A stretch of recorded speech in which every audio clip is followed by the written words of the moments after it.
Nick Cannon is reflecting on his 10-year-long battle with lupus. Michael J. Fox shows a brave man facing an incurable illness. But as CTV's health reporter Pauline Chan tells us, the message is still hope. Sarah Hyland, now she is revealing in 17 magazine that she's been fighting a life-threatening disease. Actors may sometimes seem larger than life, but the truth is that they also face challenges just like anyone else. From lupus and Lyme disease to multiple sclerosis and diabetes, these conditions affect people regardless of status or fame. So how have these illnesses affected the lives of actors, and how have they been able to manage it? Join us as we show you 15 actors who are currently suffering in worse ways than you can imagine. George Clooney.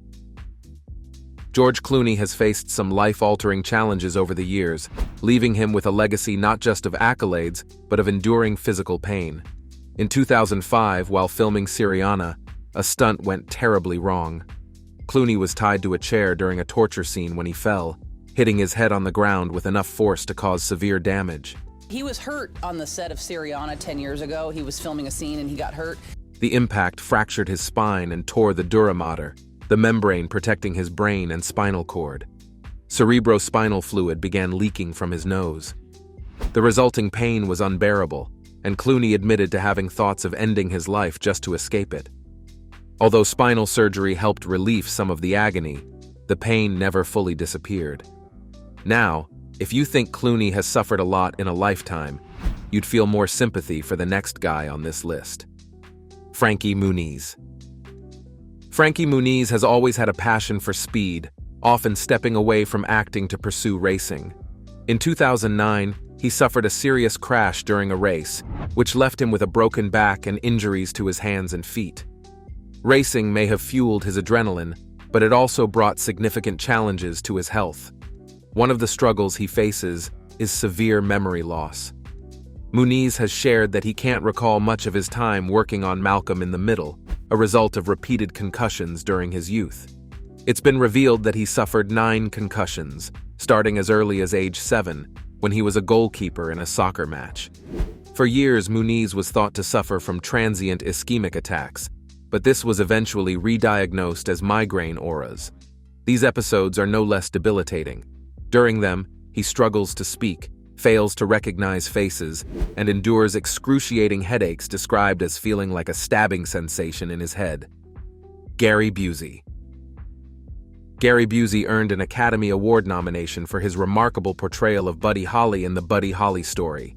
His acting credits include iconic roles in Lethal Weapon and Under Siege, but his life took a sharp turn in 1988, when a motorcycle accident left him with a severe head injury. My bike hit sand and fishtailed, and I hit the front brake and flipped over and hit my head on the curb.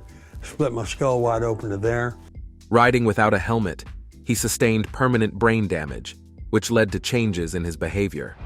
These changes made him more impulsive and sometimes difficult for others to understand or accept. Anthony Anderson. Anthony Anderson seems to be in incredible shape these days, almost as if he's preparing for a new chapter in life. Known for his comedic roles in shows like Black-ish and Guys with Kids, and his appearances in movies like The Departed and Transformers, Anderson has always been a familiar face in entertainment.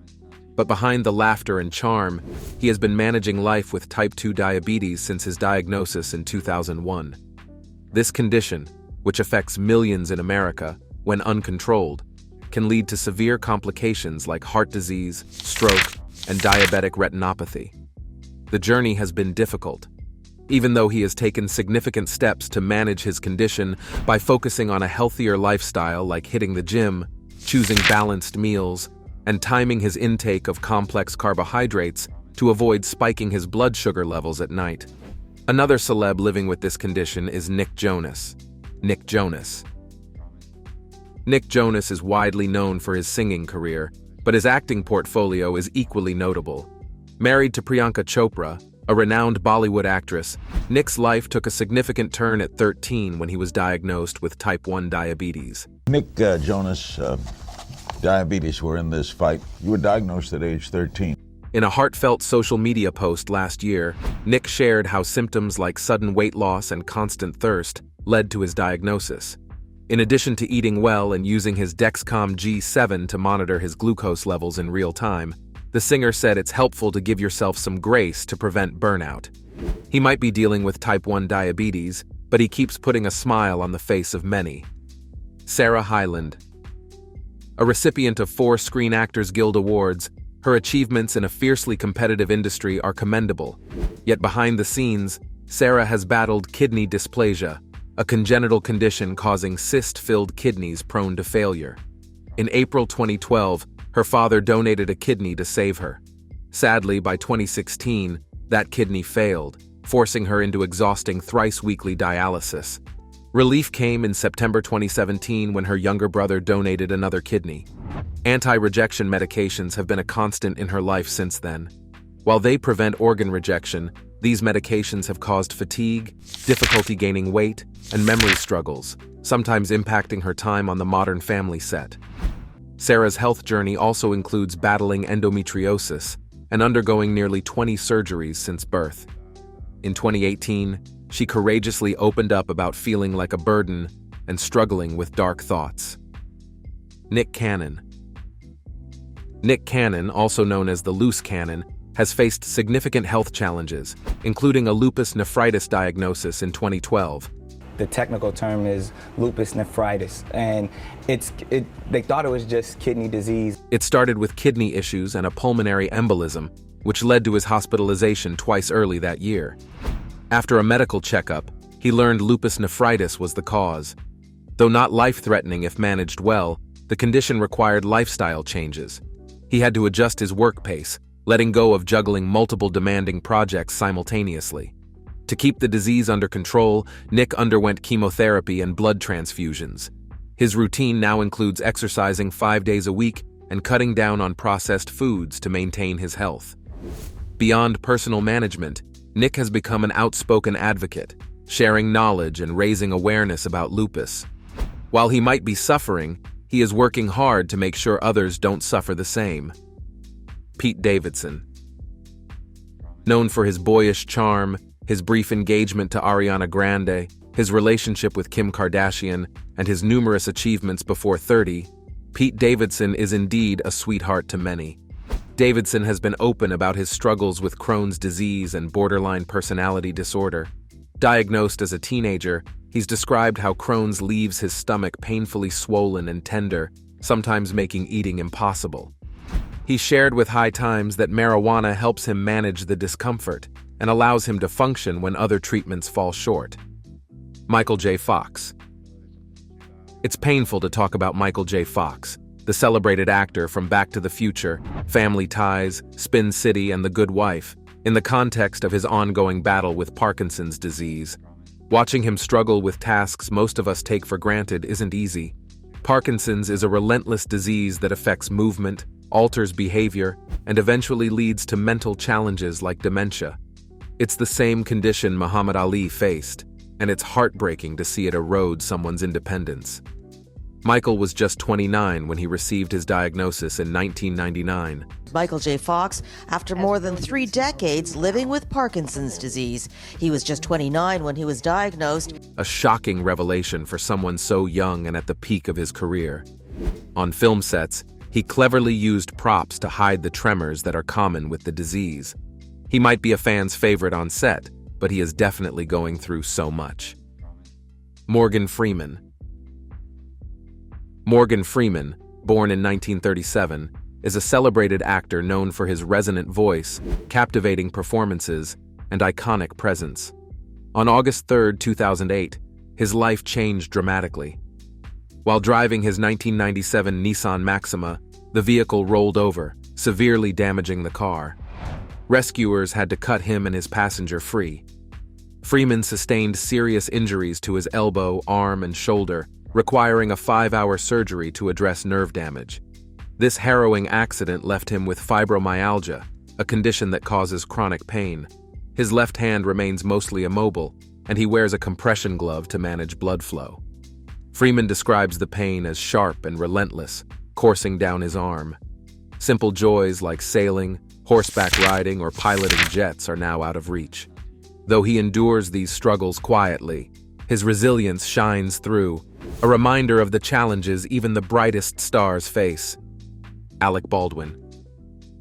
Alec Baldwin has faced a tough fight with Lyme disease for nearly 2 decades. It all began when several tick bites left symptoms like cold sweats, joint pain, soreness, and relentless fatigue. He first opened up about his diagnosis in 2011 during an interview with the New York Times, describing the terrifying onset of symptoms. Baldwin recalled thinking he might not survive, especially since he was freshly divorced at the time. He even worried about how long it might take for someone to find him if things went wrong. Though Lyme disease can be treated, a stubborn 10 to 20% of cases see symptoms linger for years. Baldwin remains part of this unfortunate minority. For such a great man, this feels like unwarranted suffering. Seal Henry. Henry Olusegun Olumide Adeola Samuel, better known as Seal, has captivated audiences with his soulful voice and timeless hits. Kiss from a Rose is just one of his iconic songs, and over 20 million records sold is a testament to his artistry. But beyond the music lies a personal struggle that shaped his resilience. Seal's unmistakable scars are not as a result of him fighting in the streets. These scars became a trademark. They became a trademark and you know, as well as my voice, but I couldn't help but be recognized. They're caused by discoid lupus erythematosus, a chronic autoimmune condition he's faced since his early 20s. This illness triggers painful inflammation and scarring on the cheeks, ears, and scalp, often misunderstood by many. Seal didn't lose his hair by choice. This disease robbed him of it. While treatable, the condition increases the risk of aggressive skin cancers. The visible effects and the attention they attract can weigh heavily on mental health. Seal has spoken about his early struggles with self-esteem, but has since embraced his identity with grace. Shannon Doherty. Shannon Doherty has left a mark on screens with her roles in Little House on the Prairie, Beverly Hills, 90210, its spin-off, and films like Girls Just Want to Have Fun and Jay and Silent Bob Strike Back. In 1999, she revealed her battle with Crohn's disease, a chronic inflammatory condition causing bloating, weight loss, and increased cancer risks. Her challenges got more serious in March 2015 with a breast cancer diagnosis that had spread to her lymph nodes. She faced it head-on with a mastectomy and aggressive treatments. By April 2017, her cancer was in remission, offering a momentary respite. But in 2019, the disease returned as stage 4 cancer, spreading further. In October 2021, she shared images revealing the physical toll of chemotherapy. May her strength guide her to better days ahead. Bruce Willis. Bruce Willis, once the face of action movies like Die Hard and Pulp Fiction, has been facing significant health challenges in recent years. Known for his memorable roles and undeniable charisma, he became a prolific actor, appearing in numerous films, many of which critics dismissed as uninspired. On set, his appearances became brief, with reports suggesting he often struggled to recall lines or even his reasons for being there. In March 2022, his family confirmed he was retiring from acting due to aphasia, a condition impacting speech and comprehension caused by brain damage. By February 2023, they revealed a more devastating diagnosis: frontotemporal dementia. This progressive illness not only affects cognitive abilities, but also triggers dramatic changes in behavior. His push to star in numerous films was reportedly driven by a desire to secure his family's future before his condition worsened, showcasing his enduring dedication amidst profound challenges. Selena Gomez. Lastly, for today, we have the world-famous and beloved singer and actress. Diagnosed with lupus around 2014, this autoimmune disease wreaked havoc on her body, leading to kidney failure and a life-saving transplant in 2017. A close friend donated the kidney, however. Lupus wasn't her only challenge. Selena has openly shared her battles with anxiety, depression, and bipolar disorder, as well as her experience with COVID-19 in late 2023. Her treatment includes medication that can cause water retention and hand tremors, drawing cruel comments from online trolls about her appearance. Regardless of this, Selena manages her health and mental well-being by taking breaks from social media and focusing on her purpose, which is connecting to fans and advocating for various worthy causes. Mike Matarazzo was more than a bodybuilder. He was a showman who brought joy to fans with his signature move, sticking his tongue out during a pose. It wasn't just the crowd that adored him. Mike seemed to love every moment of being on stage, pouring his energy into every flex and smile. Though he never claimed victory in any of his 31 pro shows, he was beloved for his authenticity and passion. His massive biceps and world-class calves were a sight to behold, but behind the stage lights was a man paying a heavy price for his craft. By his late 30s, Matarazzo's health began to crumble. Years of extreme dieting, steroid use, and relentless training took their toll. In 2004, he collapsed, coughing blood, and underwent triple bypass surgery at just 38. Reflecting on his choices, Mike admitted that everything that led to his heart problem began the minute he started competitive bodybuilding. He regretted the chemicals and the sacrifices that stole years from his life. Despite his efforts to warn others, Mike's health continued to decline.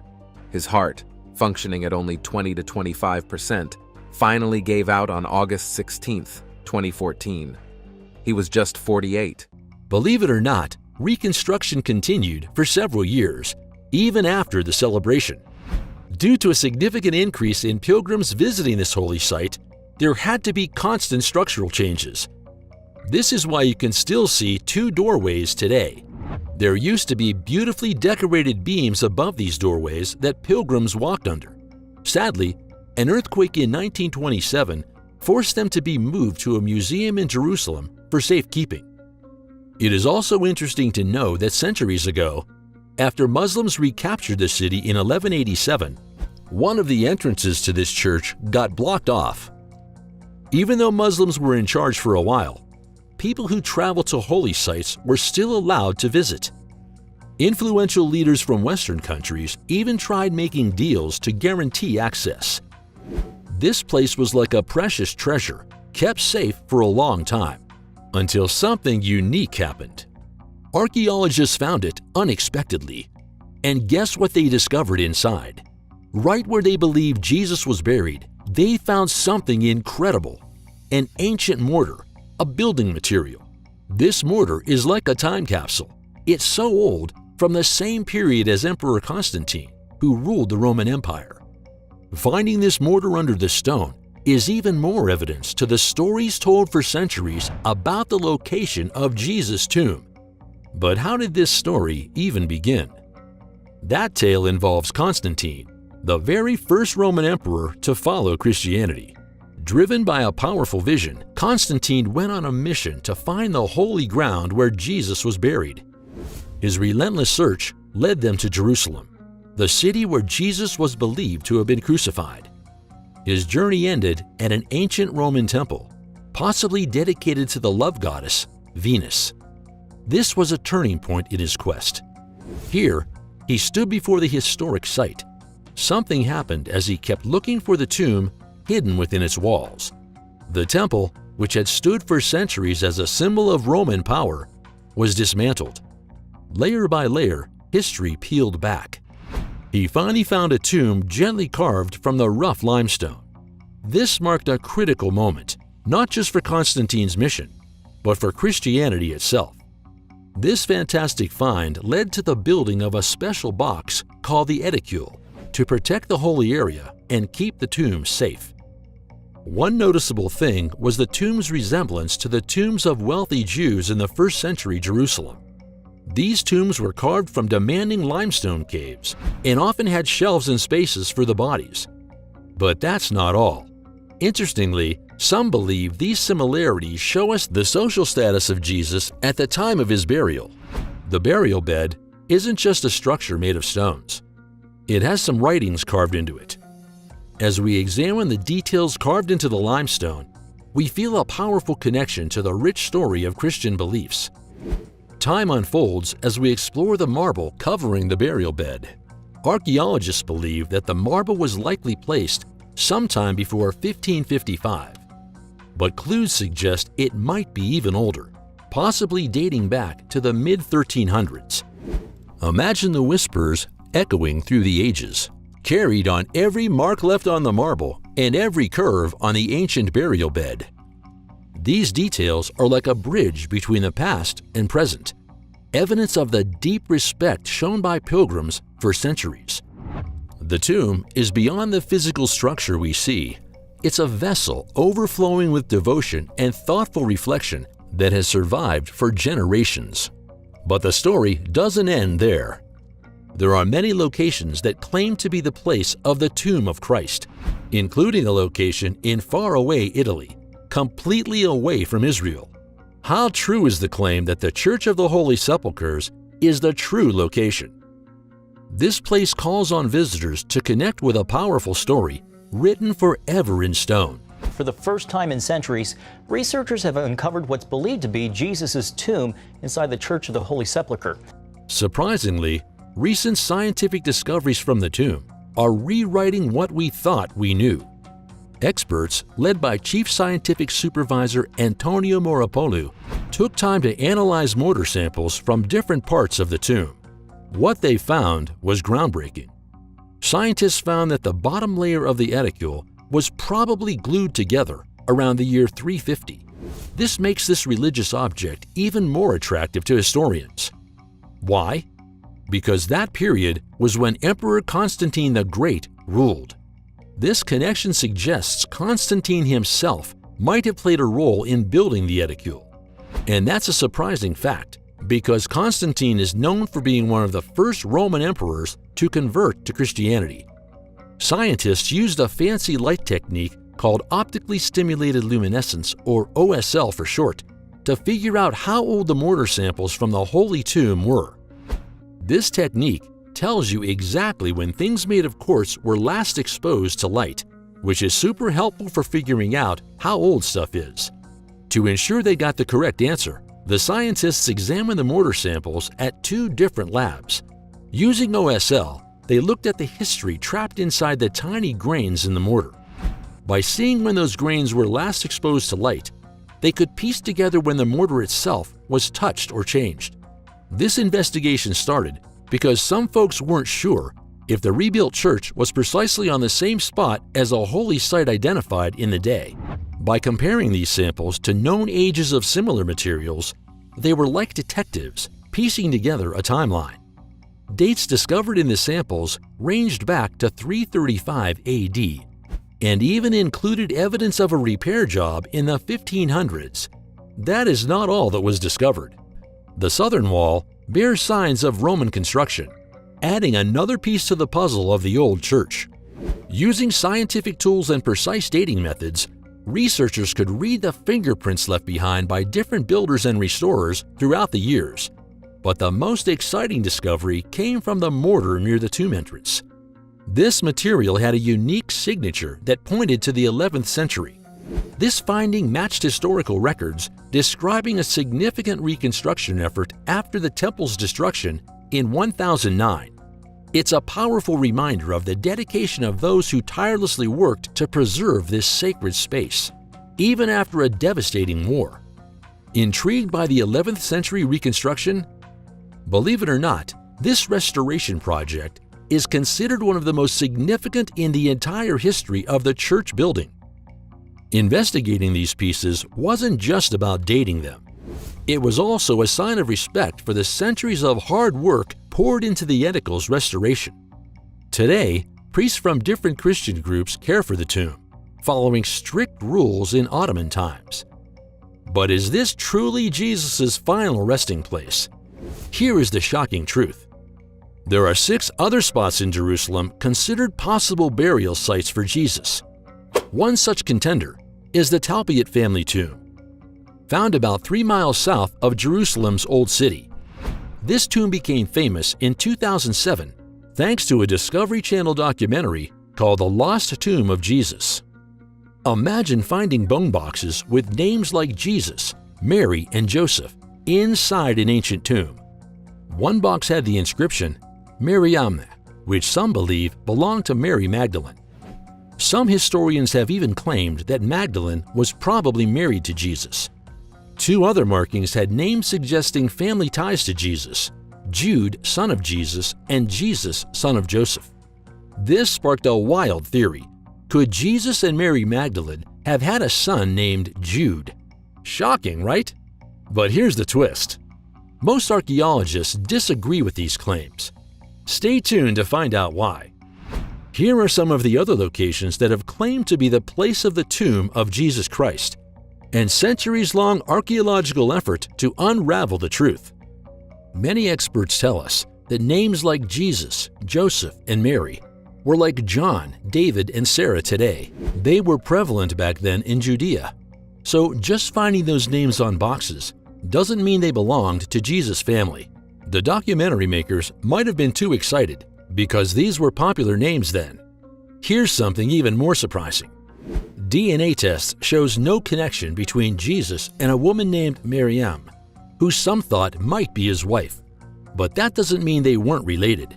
According to the Lost Gospel, Jesus married Mary Magdalene and they had 2 children. The authors even say they have evidence to back up their claims. Scientists say the test could have missed a father-daughter or even a grandfather-granddaughter connection. Could the Talpiot tomb hold the remains of Jesus' family? Another reason some experts are not entirely convinced is that there weren't many artifacts to examine. Also, the James ossuary that formed part of the evidence examined seems different from the other boxes in the tomb. This raises questions about where it came from. Even some scholars featured in the documentary, besides James Tabor, say their comments were twisted in the final video. This means we still need to dig deeper. Think about it. If Jesus' family was from Galilee, why would their family tomb be in Jerusalem? This doesn't quite fit. Accordingly, to archaeologist Jody Magnus, only wealthy families could afford fancy rock-cut tombs back then, and they would later move the bones to special boxes called ossuaries. But Galilee wasn't known for affluent families. People there likely use simpler burials. Magnus also points out that the names on the Talpiot tomb follow a naming custom from Judea, where people used just their first name and father's name. In Galilee, they would have added their hometown too. This difference means the people in the tomb might not be who the filmmakers think they are. Have you ever assembled a puzzle where the pieces just don't seem to fit? That's kind of what's happening. Another potential place for Jesus' burial is the Garden Tomb. This garden with an ancient tomb became popular in the 1800s thanks to a British general named Charles Gordon.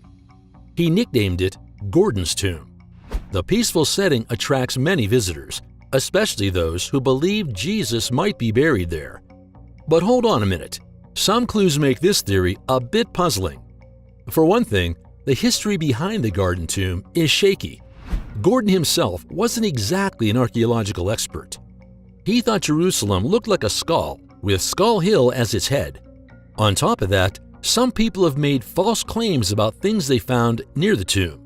The most significant piece of the puzzle is that archaeologists have examined the Garden Tomb. They say it's much older than people originally thought. It might date back to 700 or 800 BC, over 600 years before Jesus. This clashes with the Bible in John 19:41, which says Jesus was laid in a new tomb where no one had been buried before. Could this be the evidence that the Garden Tomb isn't the actual burial site after all? Another contender is the Tomb of the Shroud, found in the Kidron Valley. Now this spot is pretty interesting, sparking debates about its history. Why? Because it's close to the Garden of Gethsemane, a place important in the story of Jesus. Some traditions even link it to Joseph of Arimathea. Carved straight into the rock, just like many ancient Judean tombs, the Shroud Tomb has attracted curiosity because of its possible ties to the crucifixion and burial of Jesus. Legend has it that the name comes from the old burial cloth supposedly found there. While some believe the Shroud Tomb is connected to Joseph of Arimathea, the New Testament figure who offered his tomb to Jesus, others are unsure. There's even a shady story about Ron Wyatt claiming to have found the Ark of the Covenant nearby. Also, archaeologists haven't found any tombs from the suitable period in the area. So is the Tomb of the Shroud the real deal? The truth is that the location of the tomb of Jesus remains one of the biggest mysteries in archaeology, and many sites have competed for this title. Many people visit places like the Dominus Flevit Church and the tomb of the Virgin Mary because of their deep religious meaning and connection to the Jesus story. While some might not believe these are the exact locations of Jesus' tomb, they're still super important in Christian history. For example, the Dominus Flevit Church, which sits on the Mount of Olives, has a breathtaking view of Jerusalem. It's the spot where Jesus wept for the city's future. Did you know that church is built in the shape of a teardrop? The search for Jesus' burial site is still a big mystery, but something mysterious happened during the restoration work at the Church of the Holy Sepulchre. Workers found a hidden room inside the Holy Shrine within the church. This surprising discovery added another twist to the story. This sparked a fresh wave of curiosity about the past of the church, and archaeologists are even more eager to dig deeper. But hold on, what was even in the hidden room? Experts are still debating its purpose, which adds to the long list of unknowns. Speaking of mysteries, remember the Talpiot tomb they found in 1980? It caused a stir because some bone boxes had names connected to Jesus and Mary. But before you jump to conclusions, experts still argue about whether the writing is actual and what it means. It's a reminder that in archaeology, sometimes things are not as clear-cut as they seem. It's no wonder that scholars and believers alike are hooked on these ongoing investigations. Thank you for joining us. Which of these locations do you think holds the actual tomb of Jesus? Share your thoughts in the comment section.